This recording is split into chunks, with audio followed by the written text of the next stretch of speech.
கந்தன் கருணை அப்படிங்கிற படத்தில் முருகப்பெருமான் பிறக்கும் சீனை காட்டுவாங்க. அதில் சிவபெருமான் நெற்றிக்கண் திறந்ததும் தீப்பொறிகள் வெளிவந்து சரியாக 6 தாமரை மேல் விழும். அப்புறம் அந்த தாமரை மேலே 6 குழந்தைகள் தோன்றும். இப்படி தான் முருகன் அவதாரம் நடந்துச்சு அப்படின்னு பெரும்பாலான மக்களே நினைக்கிறாங்க. ஆனால் அது கிடையாது. புராணங்களில் அது சொல்லப்படலை. முருகனுடைய அவதார கதை மிக மிக சுவாரஸ்யமானது. பல முக்கியமான சம்பவங்களை உள்ளடக்கியது. பிரம்மாவின் மனதில் இருந்து தோன்றியவர்களை பிரஜாபதிகள் அப்படின்னு சொல்லப்படுறாங்க. ஏன்னா இந்த உலகத்தில் இருக்கும் அனைத்து உயிர்களும் அவர்கள் மூலமாக தான் தோன்றியதாம். இந்த பிரஜாபதிகளில் மிகவும் முக்கியமானவர் தக்ஷன்.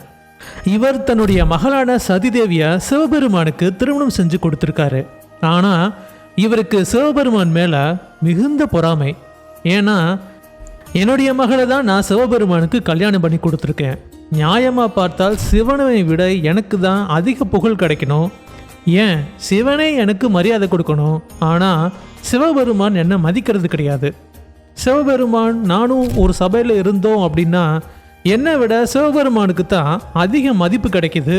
எல்லோரும் சிவபெருமானை தான் போய் ஆராதனை பண்ணுறாங்க, துதிக்கிறாங்க, கொண்டாடுறாங்க. ஆனால் எனக்கு அந்த மாதிரி எதுவுமே நடக்க மாட்டேங்குதே அப்படின்னு தக்ஷனுக்கு சிவபெருமான் மேலே பொறாமை. சிவபெருமானை பழிவாங்கணும் அப்படிங்கிற நோக்கத்தோட தக்ஷன் யாகம் ஏற்பாடு செய்கிறாரு. அந்த யாகத்துக்கு சிவபெருமானுக்கு வேணும்னே அழைப்பு விடுக்கல.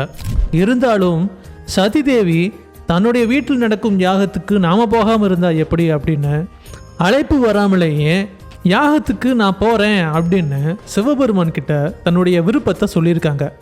வேண்டாம் சதி, அங்கே போன அப்படின்னா பெருத்த அவமானத்தை நீ சந்திப்ப அப்படின்னு சிவபெருமான் எச்சரிக்கை கொடுத்துருக்காரு. ஆனால் சதிதேவி அதை எதுவுமே கண்டுக்காம அந்த யாகத்துக்கு போகிறாங்க. அங்கே போனால் தேவர்களாலும் தக்ஷனாலும் சதிதேவி பயங்கரமாக அவமானப்படுத்தப்படுறாங்க. அவ்வளோ ஏன் சிவபெருமானையே அனைவரும் சேர்ந்து ரொம்ப ஏளனமாக பேசுகிறாங்க, அவமானப்படுத்துகிறாங்க. இதையெல்லாம் பார்த்து சதிதேவினால் தாங்க முடியல. மற்றவர்கள் எப்படி வேணாலும் பேசிட்டு போகட்டும், ஆனால் என்னை பெற்ற அப்பாவே என்னை இப்படி அவமானப்படுத்துகிறாரே அப்படின்னு சதிதேவிக்கு ரொம்ப மனவேதனை ஆயிடுது. இதை தாங்கிக் கொள்ள முடியாமல் தன்னுடைய குண்டலினி சக்தியை எழுப்பி தன் யோக சக்தியால் தனக்குத்தானே தீமூட்டி சதிதேவி தன் உயிரை விட்டுறாங்க. இந்த விஷயத்தை கேள்விப்பட்டு சாந்த ரூபமாக இருந்த சிவபெருமான் உக்ர ரூபமாக மாறி வீரபத்ரரையும் மகாகாளியையும் ஏவி விட்டு அந்த மொத்த யாகத்தையும் யாகத்தில் ஈடுபட்டவர்களையும் அழிச்சாரு. அங்கே யாகம் நடந்த அறிகுறியே தெரியாமல் ஆகிட்டாரு. தக்ஷனோட தலை வெட்டப்பட்டு ஆட்டின் தலை மாற்றப்பட்டது. சக்தி இல்லாமல் சிவத்துக்கு ஏது இயக்கம் எல்லாம் முடிஞ்சு கங்கை கரையில் ஒரு புன்னை மரத்துக்கு அடியில் சிவபெருமான் ஆழ்ந்த தியானத்தில் அமர்ந்தார். அடுத்து எப்போ தான் கண் விழிப்பார் அப்படின்னு யாருக்குமே தெரியாது.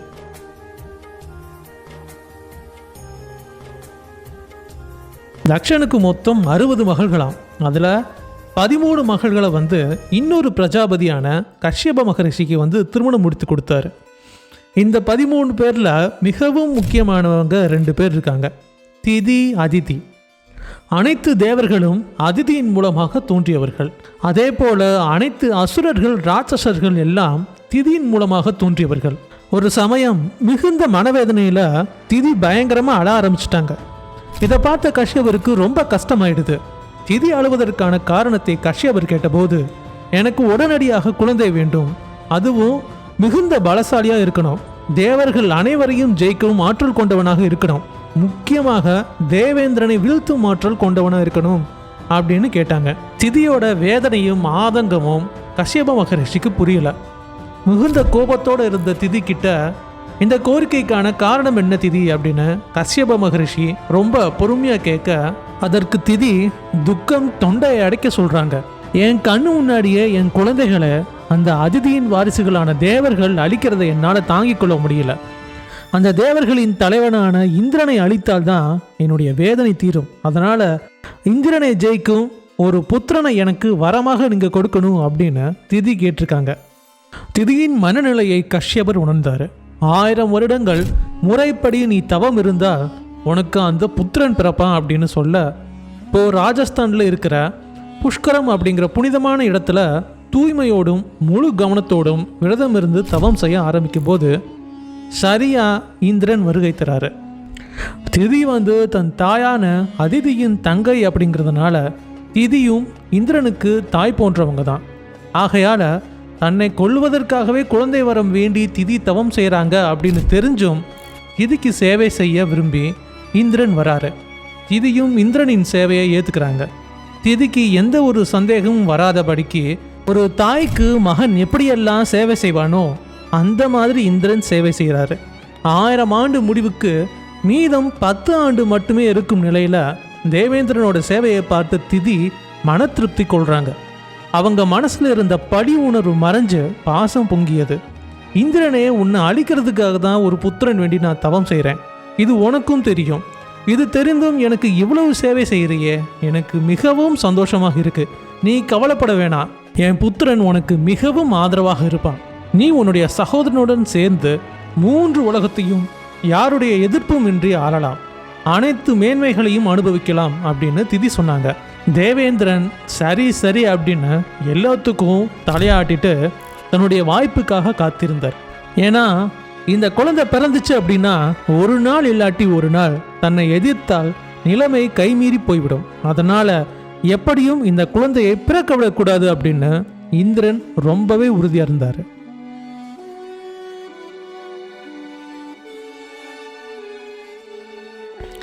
செய்கிற விரதத்தில் ஏதாவது தப்பு நடக்குமா அப்படின்னு இந்திரன் ரொம்ப கவனமாக காத்திருந்தார். அவர் எதிர்பார்த்தது போலவே நடந்தது. விரதம் இருக்கும் நாட்களில் மதியம் உறங்கக்கூடாது. ஆனால் எப்படியோ விதியின் வசத்தால் தன்னையும் மறந்து ஒரு நாள் திதி தூங்கிட்டாங்க. இந்த வாய்ப்பை பயன்படுத்தி இந்திரன் தன்னுடைய யோக சக்தியால் திதியின் உடலுக்குள் நுழைஞ்சு திதியின் கருவை 7 துண்டுகளாக தன்னுடைய வஜ்ராயுதத்தால் வெட்டுறாரு. மிக வேகமாக அந்த 7 துண்டுகள் ஒவ்வொன்றையும் இன்னமும் 7 துண்டுகளாக வெட்டுறாரு. அப்படி வெட்டப்படும் போது அந்த கரு அழுதுதான். அப்போ இந்திரன் மருத் அப்படின்னு சொன்னாராம். அப்படின்னா அழாத அப்படின்னு அர்த்தம். வலியால திதிக்கு முழிப்பு வந்துருச்சு. உடனே நிலைமையை புரிஞ்சுக்கிட்டாங்க. என் கருவை வெட்டாத அப்படின்னு சொல்ல இந்திரன் அவங்களுடைய கருவை வெட்டினான். இருந்தாலும் திதியின் தவ ஆற்றலால் அந்த கருவை அழிக்க முடியவில்லை. இந்திரன் கருவை வெட்டும் போது ஏற்பட்ட வலியை விட இந்திரன் நம்பிக்கை துரோகம் செஞ்சுட்டானே அப்படின்னு திதிக்கு மிகுந்த வேதனையா இருந்திருக்கு. இந்திரன் வெளியே வந்து பயத்தோட கை கூப்பி திதியின் முன்னாடி நின்னாராம். திதிக்கு கோபத்துல என்ன சொல்றதுன்னே தெரியல. ஒருவேளை கோபத்துல திதி சபிச்சிட்டாங்க அப்படின்னா என்ன பண்றது அப்படின்னு இந்திரனுக்கு ஒரு பயம். அதனால சாமர்த்தியமா, அம்மா நீங்க சொன்னது போலவே என் சகோதரனுடன் நான் மகிழ்ச்சியாக இருப்பேன். இந்த 49 துண்டுகளும் மருத்கள் அப்படின்னு அழைக்கப்படுவாங்க. நான் இருக்கும் வரை இவர்கள் 49 வாயு தேவதைகளாக தேவலோகத்தில் மகிழ்ச்சியாக இருப்பாங்க அப்படின்னு சொல்லி அந்த 49 கருபாகங்களையும் தன்னுடனேயே இந்திரன் தேவலோகத்துக்கு அழைச்சிட்டு போனாரு. இப்போ திதிக்கு இந்திரன் மேல இருந்த பாசம் போய் வெறுப்பும் பகை உணர்வும் தான் அதிகமாயிருக்கு. மீண்டும் கஷ்யப மகரிஷியிடமே வந்து எந்த ஒரு தெய்வீக ஆயுதத்தாலும் அழிக்க முடியாத, முக்கியமாக இந்திரனை அழிக்கும் ஆற்றல் கொண்ட ஒரு புத்திரன் வேண்டும் அப்படின்னு மீண்டும் கேட்டிருக்காங்க. ஒருவேளை நீங்க என்னோட விருப்பத்தை நிறைவேற்றல அப்படின்னா என்னை நானே மாய்த்து கொள்வேன் அப்படின்னு சொல்லியிருக்காங்க. திதியின் பிடிவாதத்தையும் கோபத்தையும் கஷ்யபரால் புரிந்து கொள்ள முடிந்தது. அதனால மீண்டும் 10,000 ஆண்டுகள் மிக கடுமையான விரதங்களும் தவமும் இருந்தா நீ விரும்பினபடிக்கு உனக்கு புத்திரன் பிறப்பான். மிக மிக உறுதியான, எந்த ஒரு சக்தி வாய்ந்த ஆயுதத்தாலையும் பாதிப்புக்கு உள்ளாகாத ஆற்றல் மிக்க தேகம் கொண்ட வஜ்ரங்கா அப்படிங்கிற புதல்வன் உனக்கு பிறப்பான். ஆனா அவன் அசுர குணம் இன்றி நல்ல குணம் கொண்டவனாக இருப்பான் அப்படின்னு கஷ்யபர் சொல்லிட்டாரு. அதன்படியே திதி ரொம்ப கவனமா தவம் இருக்கிறாங்க. கஷ்யபர் சொன்னபடிக்கே மிக மிக சக்தி வாய்ந்த, யாராலும் வெல்ல முடியாத, வஜ்ராயுதத்தாலும் கூட வெட்ட முடியாத அளவுக்கு வலிமையான வஜ்ரங்கா அப்படின்ற மகனை பெற்றெடுத்தாங்க. பொதுவாக அசுரர்கள்லாம் பிறந்தா அவங்க யாரை கொள்ளலாம், தவம் இருந்து பிரம்மா கிட்ட என்ன வர வாங்கலாம் அப்படின்னு யோசிப்பாங்க. ஆனால் வஜ்ரங்கா பிறந்ததுமே சாஸ்திரங்களை படிக்க ஆரம்பிச்சாராம். வேத நூல்களை கற்க ஆரம்பிச்சாராம். அதுக்கப்புறம் அம்மா நான் என்ன செய்யணும் அப்படின்னு சொல்லி கேட்க திதிக்கு ரொம்ப சந்தோஷம். உன்னுடைய சகோதரர்கள் எல்லாம் அந்த இந்திரனால் கொல்லப்பட்டனர். அதனால் அந்த இந்திரனை கொன்று நான் பழி தீர்க்க விரும்புகிறேன் அப்படின்னு சொன்னாங்களாம். தன் தாயின் விருப்பத்தை நிறைவேற்ற ஒரு பெரும் படையுடன் வஜ்ரங்கா சொர்க்கத்துக்கு படையெடுத்து போனார். வஜ்ரங்கா சொர்க்கத்தை நோக்கி வரான்னு தெரிஞ்ச உடனேவும் தேவர்கள் ஒவ்வொருத்தருக்கும் கை கால்கள் எல்லாம் உதற ஆரம்பிச்சிருச்சு. தேவர்களுடன் சண்டை போடுறதுக்கு எந்தவித ஆயுதங்களையும் எடுத்துட்டு போகாம வெறும் தன் கைகளால் மட்டுமே தேவர்களுடன் சண்டை போட்டாராம். தேவேந்திரன் என்னை விட்டுடு விட்டுடு அப்படின்னு கதற ஒரு சிங்கம் தன்னுடைய இரையை கடிச்சு இழுத்துட்டு போற மாதிரி தேவேந்திரனோட காலை பிடிச்சு இழுத்துட்டு இதியின் முன்னாடி போட்டாராம்.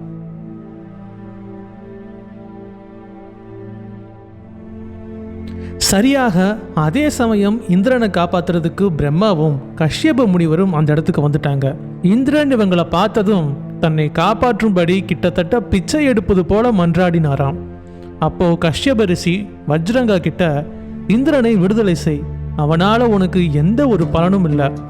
நாம் யாரை தோற்கடித்து கைது செய்தோமோ அவர்களை நாமளே நம் விருப்பத்தின்படி விடுவிப்பது அவர்களை கொன்றதற்கு சமம். உன்னுடைய தாயின் வார்த்தையை கேட்டது போல தந்தையின் வார்த்தையையும் நீ கேட்க வேண்டும்.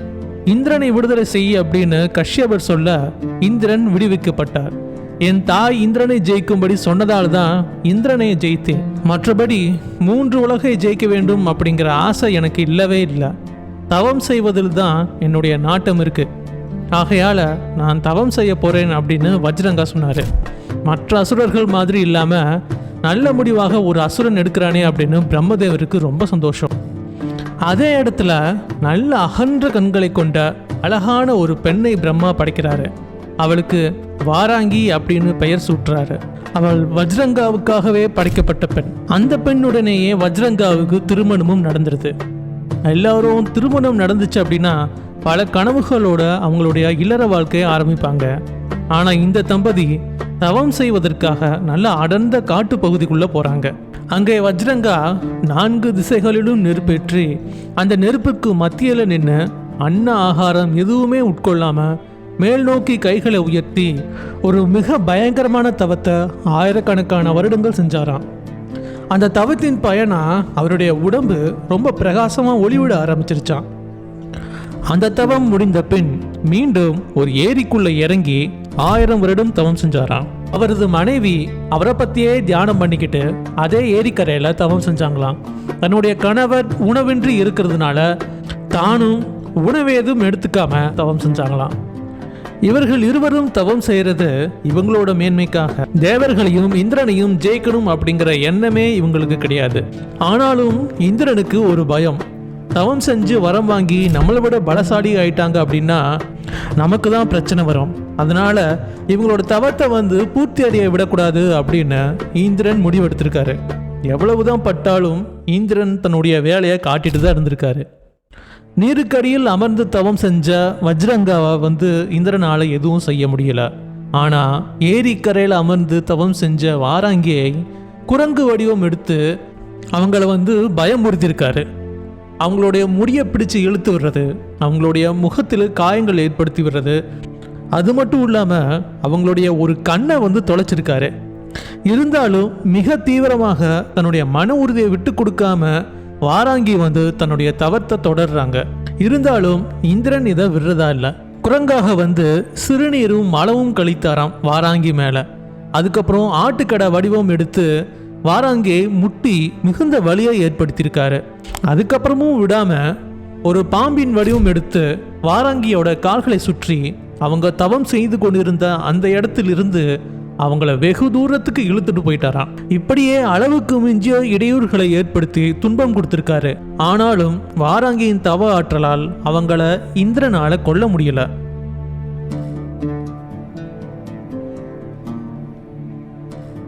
இப்படியே 1000 ஆண்டுகள் முடிஞ்சது.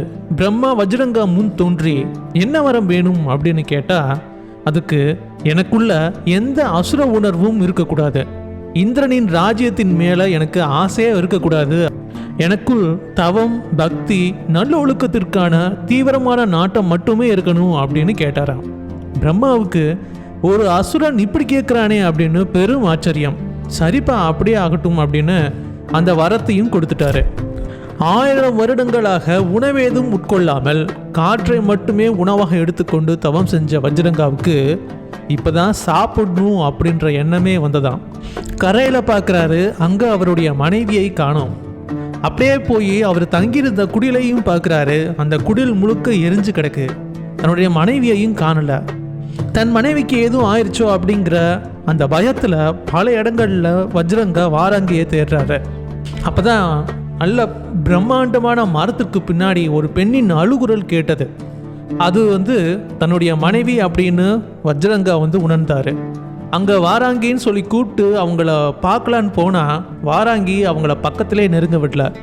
ஏன்னா முகம் முழுக்க இந்திரன் பயங்கரமாக காயம் ஏற்படுத்தி வச்சதுனால அந்த முகம் முழுக்குமே காயத்தழும்புகள். வஜ்ரங்கா முன் தோன்ற வாராங்கிக்கு விருப்பமே இல்லை. பெரிய மரத்துக்கு பின் உட்காந்து அவங்களுடைய முகத்தை மறைச்சு அழுதுகிட்டே இருந்திருக்காங்க. வஜ்ரங்காவுக்கு கோபம் தாங்கலை.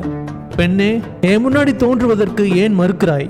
1000 ஆண்டுகளாக உன்னை பார்க்காம தவத்தில் மூழ்கி இருந்தேனே, இப்போ உன்னை பார்க்கணுன்ற ஆசையோடு நான் வந்திருக்கேன். ஏன் என் முன்னாடி வரமாட்டேங்கிற அப்படின்னு அன்போடையும் குழப்பத்தோடையும் வஜ்ரங்கா சொல்லியிருக்காரு. பின் வஜ்ரங்காவே வாராங்கியை போய் பார்த்தா அவங்களுடைய உடம்பு முழுக்க காயம், ஒரு கண்ணு இல்லை, அவங்களுக்கு துளைக்கப்பட்டிருக்கு. அசுரத்தனமே வேண்டாம் அப்படின்னு இருந்த வஜ்ரங்காவுக்கு வாராங்கியோட இந்த நிலைமையை பார்த்ததும் அவருக்குள்ளே இருந்த அந்த அசுரத்தனம் வெளியே வந்தது. தேவர்களின் தலைவனான இந்திரனால் நான் பலமுறை தாக்கப்பட்டு தூக்கி எறியப்பட்டு காயமடைந்து துன்புறுத்தப்பட்டிருக்கேன். தற்கொலை செய்யக்கூட என் மனதில் எண்ணம் தோன்றியது.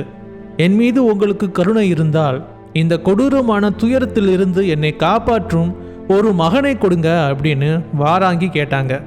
இந்திரனை ஜெயிப்பது என் நோக்கமில்லை, அசுரத்தனமான காரியத்தில் ஈடுபடவும் எனக்கு விருப்பம் இல்லை.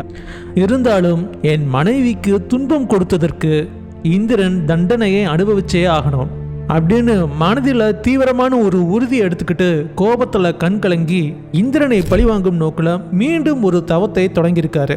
தவத்தை ஆரம்பிக்கிறதுக்கு முன்னாடியே பிரம்மதேவர் காட்சி கொடுத்துட்டாரு.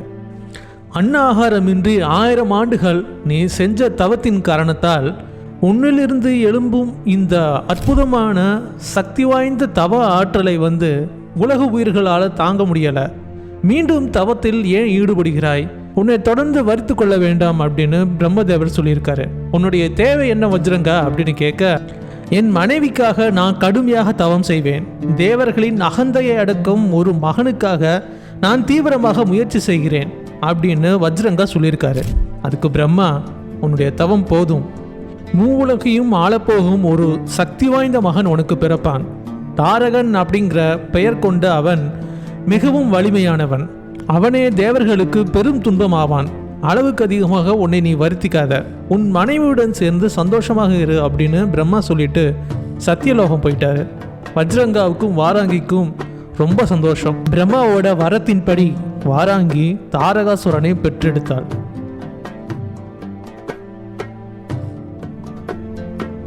தாரகாசுரன் பிறக்கும்போது முழு பூமியும் அதிர்ந்துதாம். மலைகள் எல்லாம் வெடித்து சிதறி உருண்டுதாம். சிறந்த முனிவர்கள் எல்லாம் வேட்டைக்காரனால தாக்கப்பட்டு காயமடைந்த மான் எப்படி பயந்திருக்குமோ அந்த மாதிரி பயந்திருந்தாங்களாம். கடவுளுடைய திருநாமங்களை மீண்டும் மீண்டும் சொல்லிட்டு இருந்தாங்களாம். சூரியன் தன்னுடைய பிரகாசத்தை இழந்திருந்தது. தேவலோகத்தில் பலவிதமான அசுப சகுனங்கள் தென்பட ஆரம்பிச்சது. இதெல்லாம் தேவர்களுக்கு முனிவர்களுக்கும் முக்கியமாக தேவேந்திரனுக்கு பெரிய பயத்தை உண்டு பண்ணியது. அந்த அசுரன் பிறந்ததும் மூத்த அசுரர்கள் எல்லோருக்கும் கொண்டாட்டம். ஆனால் தேவர்களுக்கு அவங்க ரொம்ப மனசோர்வு அடைஞ்சிட்டாங்க.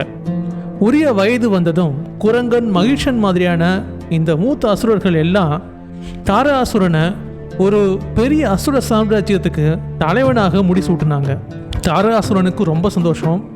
பெரும் பலம் கொண்ட அசுரர்களே, நீங்கள் என்னுடைய வார்த்தையை கேளுங்க. கேட்ட பிறகு எனது ஆலோசனைகளை செயல்படுத்துவதில் உங்களுடைய மனதை நிலைப்படுத்துங்கள் அப்படின்னு சொல்லிட்டு தேவர்களை தவத்தின் மூலம் மட்டுமே வெற்றி பெற முடியும் அப்படின்னு நான் நினைக்கிறேன். ஆகையால் நான் ஆரம்பத்தில் கடுமையான தவம் செய்வேன். அதன் பிறகு அந்த தேவர்களை வென்று நாம் 3 உலகங்களையும் அனுபவிப்போம். உண்மையில் பொருத்தமான வழிமுறையை கொண்ட ஒருத்தன் நிலையான வெற்றியை அடைகிறான். ஆனால் அவ்வாறு பின்பற்றாதவங்க தான் பெற்றதை கூட பாதுகாக்க தகுதி இல்லாதவங்க. நான் தவம் செய்ய போகிறேன் அப்படின்னு சொல்லிட்டு தாரகாசுரன் பரியாத்ரா அப்படிங்கிற மலையில் ஒரு சிறந்த குகையில் ஆயிரக்கணக்கான வருடம் தவம் செய்கிறாரு. அது மட்டும் இல்லாமல் அந்த தவம் முடிஞ்சதுக்கப்புறம் யாகம் வளர்த்து ஒவ்வொரு நாளும் தன் உடம்பில் இருந்து சிறிது சிறிதாக சதையை வெட்டி அந்த யாக குண்டத்தில் போட்டு தவம் செஞ்சாராம். அவருடைய தவ ஆற்றலால் அவருடைய உயிர் போகாமல் இருந்தது. தாரகாசுரன் தவத்தை பார்த்து பிரம்மாவுக்கு ரொம்ப ஆச்சரியம். தாரகாசுரன் முன் தோன்றி அவருக்கு என்ன வரம் வேணும் அப்படின்னு சொல்லி கேட்டதுக்கு, எந்த உயிரினத்தாலும் அல்லது எந்த பெரும் சக்தி வாய்ந்த ஏவுகணையாலும் கொல்லப்பட முடியாதவனாக நான் இருக்கணும், தேவர்களாலும் நான் கொல்லப்படக்கூடாது, முடிவாக எனக்கு மரணமே கூடாது அப்படின்னு கேட்டார். அதுக்கு பிரம்மதேவர், உயிர் ஒன்று தோன்றுச்சு அப்படின்னா அதுக்கு மரணம் அப்படிங்கிறது கண்டிப்பாக உண்டு, ஆகையால் மரணம் கூடாது அப்படிங்கிறது மட்டும் என்னால் முடியாது தாரகாசுரா. வேணும்னா நீ யாரை பார்த்து பயப்பட மாட்டியோ அவங்க மூலமாக உனக்கு மரணம் வேணும் அப்படின்னு கேளேன் அப்படின்னு பிரம்மா தாரகாசுரனுக்கு ஒரு யோசனை சொல்லியிருக்காரு. இதை ஏற்றுக்கிட்டு தாரகாசுரன் பிறந்து 7 நாட்களே ஆன குழந்தையின் மூலமாக மட்டும்தான் எனக்கு மரணம் ஏற்படணும் அப்படின்னு பிரம்மதேவர்கிட்ட தாரகாசுரன் வரம் வாங்கிட்டாரு.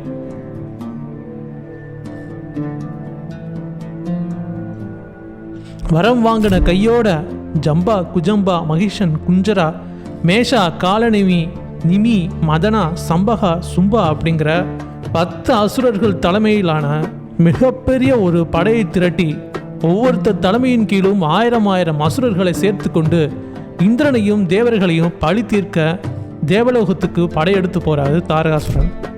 தாரகாசுரன் தேவலோகத்துக்கு வரான் அப்படின்னு தெரிஞ்சதுமே அனைத்து தேவர்களும் கலங்க ஆரம்பிச்சிட்டாங்க. எல்லாரும் நடுங்க ஆரம்பிச்சிட்டாங்க. காளை யானை வடிவில் இருந்த ஒரு அசுரன் கஜாசுரன் அவர் கண்ணில் படும் தேவர்களை எல்லாம் காலால் நசுக்கியே கொன்றாராம். தாரகாசுரன் மேலே என்னென்ன பண்ணி எப்படிப்பட்ட தெய்வீக அஸ்திரத்தை போட்டாலும் அவரை எதுவுமே செய்ய முடியலை. தேவேந்திரன் ரொம்ப குழம்பி போய் பிரகஸ்பதி கிட்ட என்ன பண்ணுறது அப்படின்னு யோசனை கேட்டபோது, தாரகாசுரனை பிறந்து 7 நாள் ஆன குழந்தையால் மட்டுமே கொல்ல முடியும், வேறு யாராலையும் கொல்ல முடியாது. மகிஷாசுரனையும் சும்பனையும் ஒரு பெண்ணால் மட்டுமே கொல்ல முடியும், அப்படிதான் அவங்களுடைய விதி இருக்கு. ஜம்பன் அப்படிங்கிற ஒரு அசுரனை மட்டும்தான் உன்னால கொல்ல முடியும், ஏன்னா துர்வாசர் ஜம்பனுக்கு அப்படிதான் சாபம் போட்டிருக்காரு.